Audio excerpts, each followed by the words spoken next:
Hello dear friends, peace be with you. It's a kind of mystery to understand that Europe, which was drenched with Christianity for more than 1500 years, has now become the agnostic capital of the world.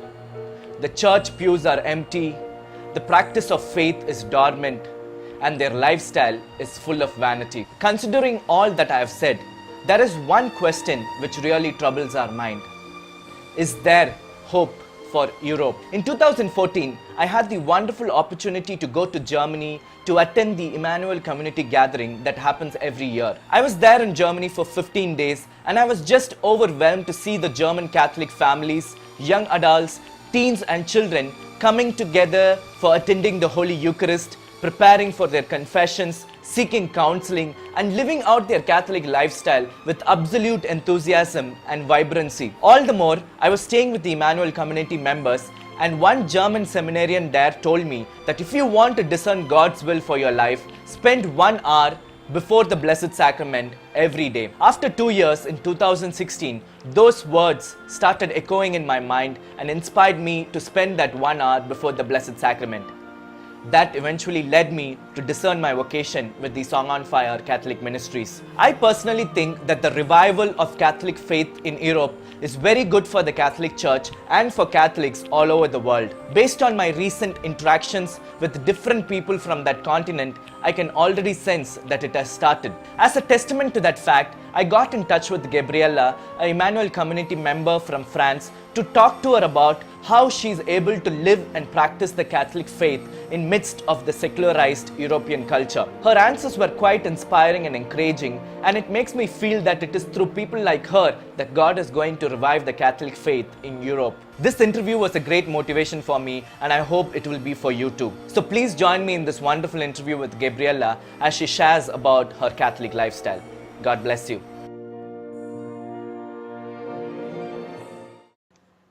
Okay, Gabrielle, so we'll start the interview by you giving a brief intro to your family. Introduce your family members to all of us.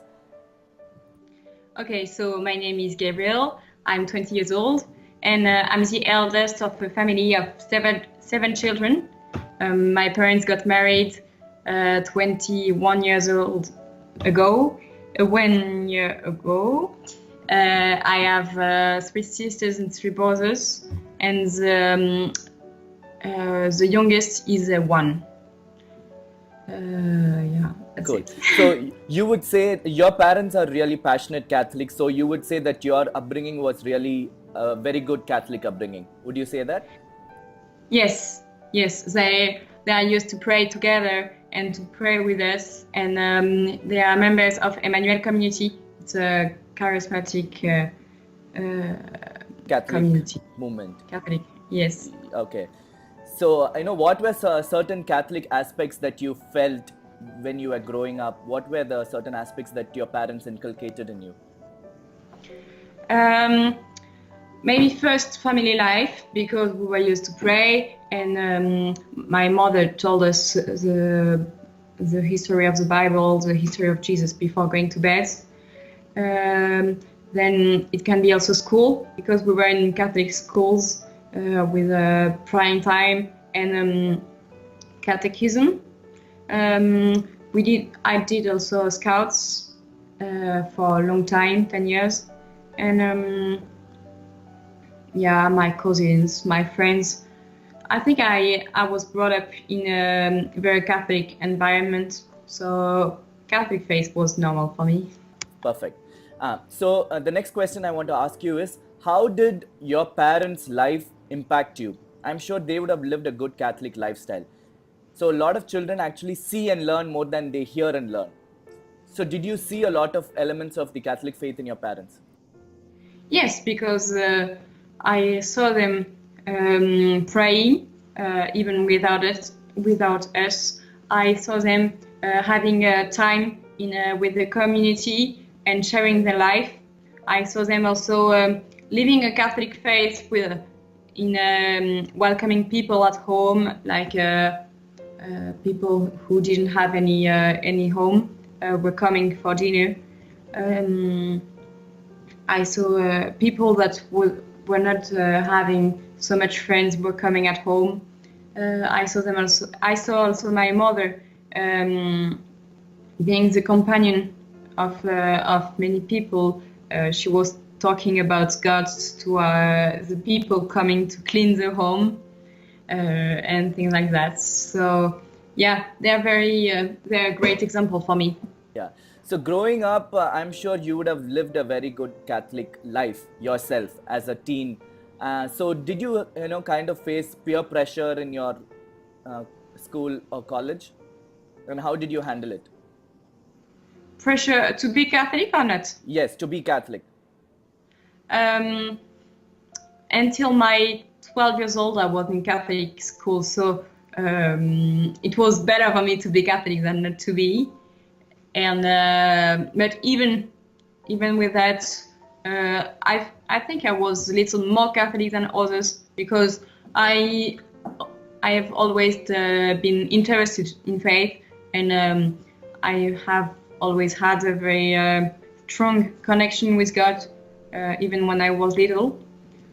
Then when we moved to Strasbourg, I was not with so many Catholic people anymore, but it was a strength for me, and I saw that people without faith were maybe a little they were lacking something, and then I realized it was a great joy to be Catholic for faith, but also because it brought me very good friends I could trust, and I liked to go to Scouts, to go to Catechism. We were having fun there. And yeah. So even though you were brought up in a good Catholic environment, when was your personal encounter with Jesus? When did you feel that he was your personal savior? I think when I was about 12 or 13 years old, it was once that I was worshipping the Blessed Sacrament, and the priest came with the Holy Sacrament in front of me, and I really felt the love of God for me and his presence just there. And so from that moment, I realized that he was there and he was loving me, and that it would be always a great joy for me to be Catholic and to be faithful in him. So after, I didn't have to make so much efforts. So, and how did so you had your personal encounter then in during the time, spending time in the Blessed Sacrament. So where did Emmanuel community play a role in kind of strengthening and sustaining your Catholic lifestyle? So first of all, this encounter was with Emmanuel community in Paray-le-Monial. So it's a sanctuary in France where we are going to each summer with my family. And then when I was teenager, it was a strength for me because we were going to weekends with my parents. So we had prayer times, adoration. And then on the summer, we were taking the engagement. It's called in French, avant au large. And go in the sea, I don't know exactly.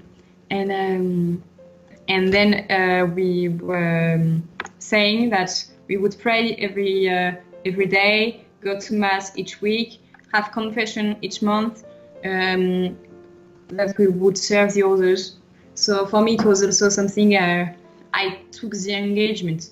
So I had to do it, and it was a help for me to be faithful every day. So that you did being part of the Emmanuel community? Yeah, that was when I was teenager with propositions of Emmanuel community. And then as young people, as a young girl, I did Emmanuel School of Mission, so it's a school of evangelization in Rome.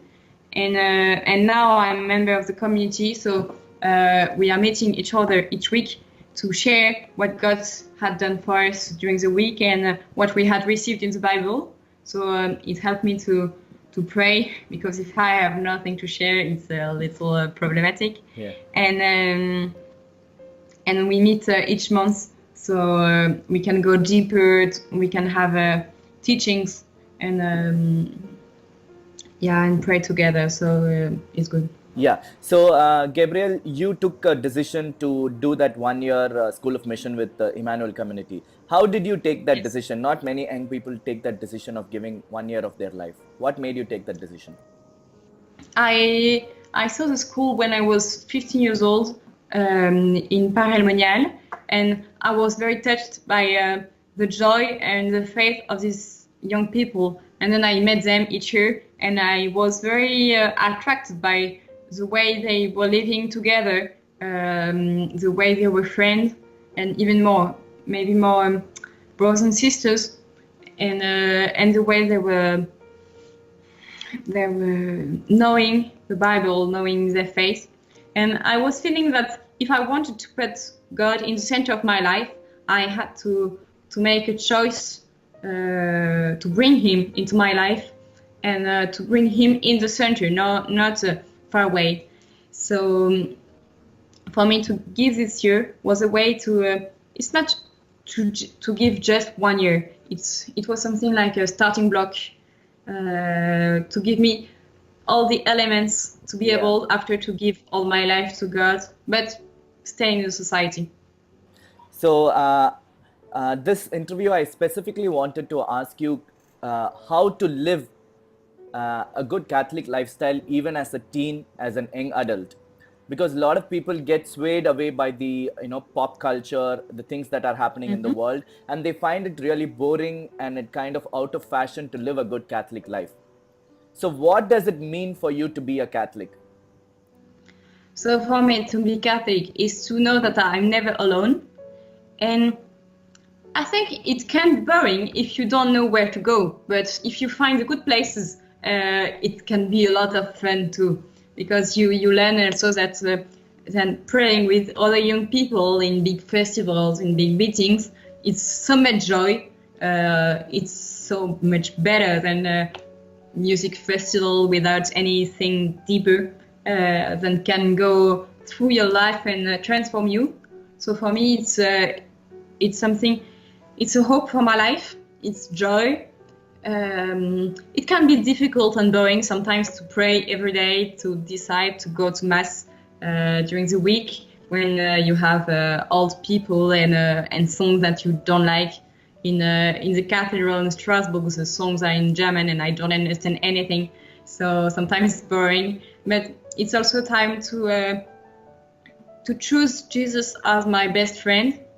And I think for me, it's also the insurance that with God, I can go everywhere and I will always be sure that He will help me and that everything will be fine. Yeah. And Gabriel, you also always talk about putting Jesus in the center of your life.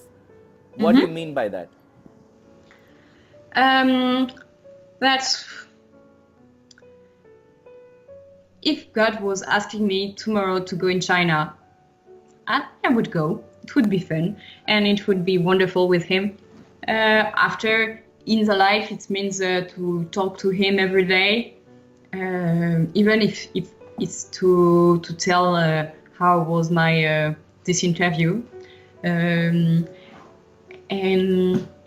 yeah, and to live a Catholic life, to obey to the 10 Commandments, to live friendship and all the relationship according to the commandments, not because it's morality and because I have to do it, but just before I know that if I do it, it will be much better, and because the Church and God know the humanity much better than me, and that they have thought about it for such a long time, that they have very good answers.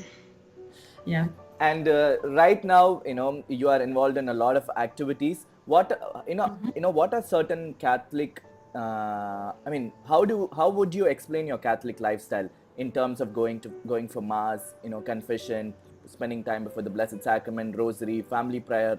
So all these components are part of your Catholic lifestyle, wouldn't you say? Yes, they're all part of it.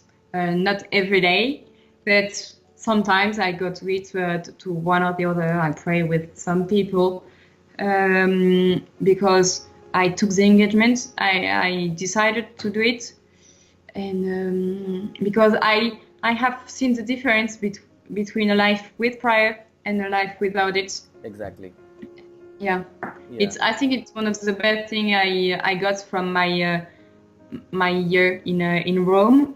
I was praying every day, and I get from it a good insurance of life, you could say, and I thought that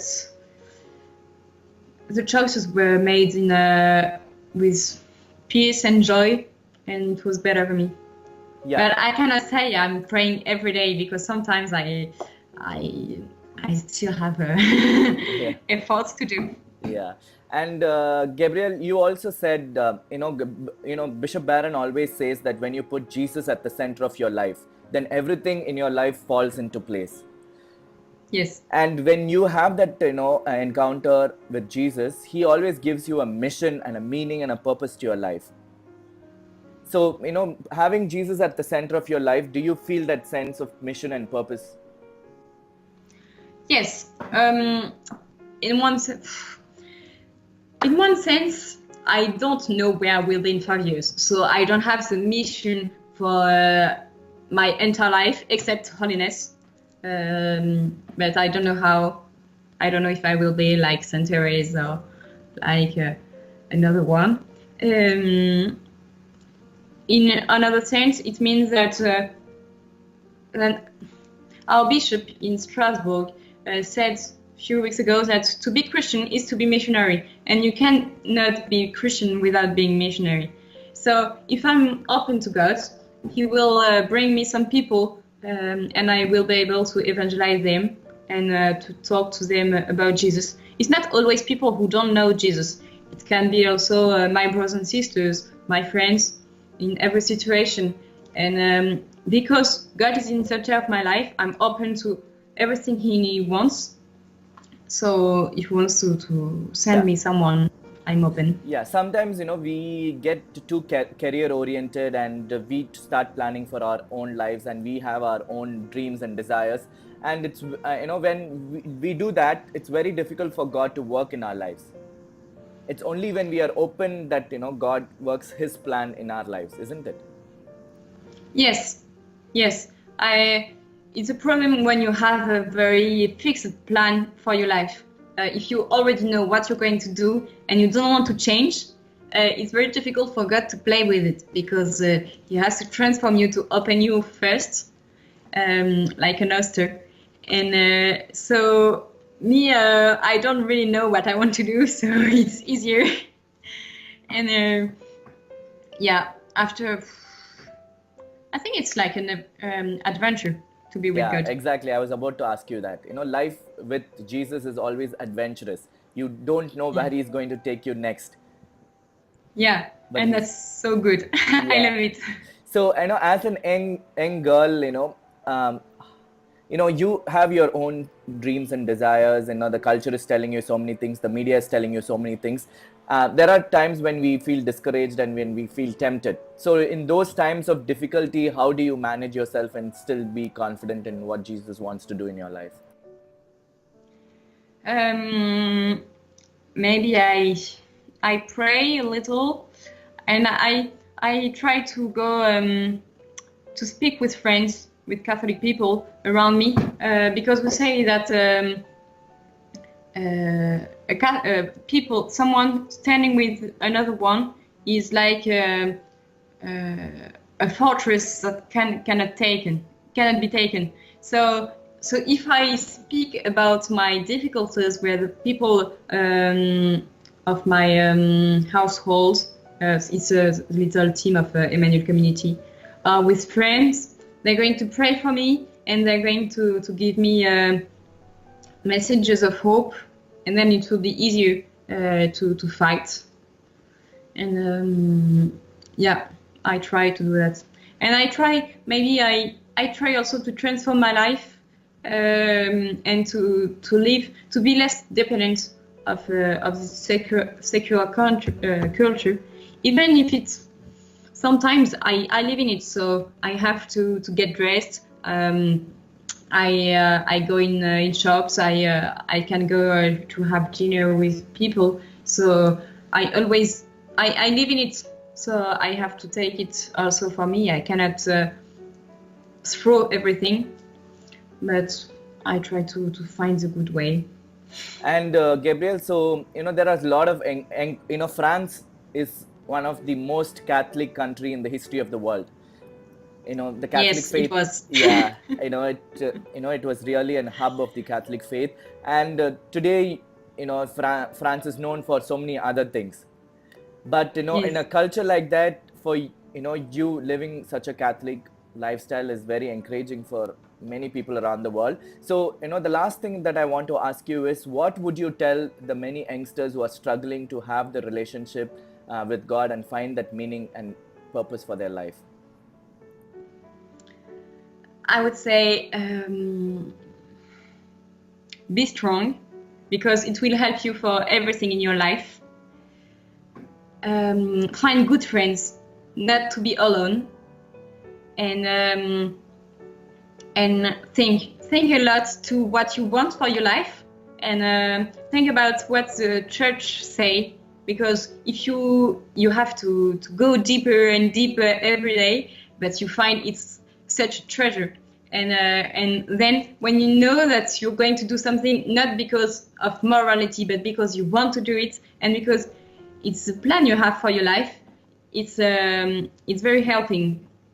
Yeah, you say you know that you don't do like the other around you, but you know why you do it, and you know that it's a message of hope, a message of love for yourself and for all the people around you, and it's helping too. Yeah. So Gabrielle, thank you so much for taking the time, and your life actually is very inspiring. I feel so surprised that a person in France and at your age is living such a good Catholic lifestyle, and I should really thank your parents for bringing you up in such a good way. So keep us in your prayers, and thank you for taking the time to do this interview. It was a pleasure. Yeah. Be blessed. Yeah.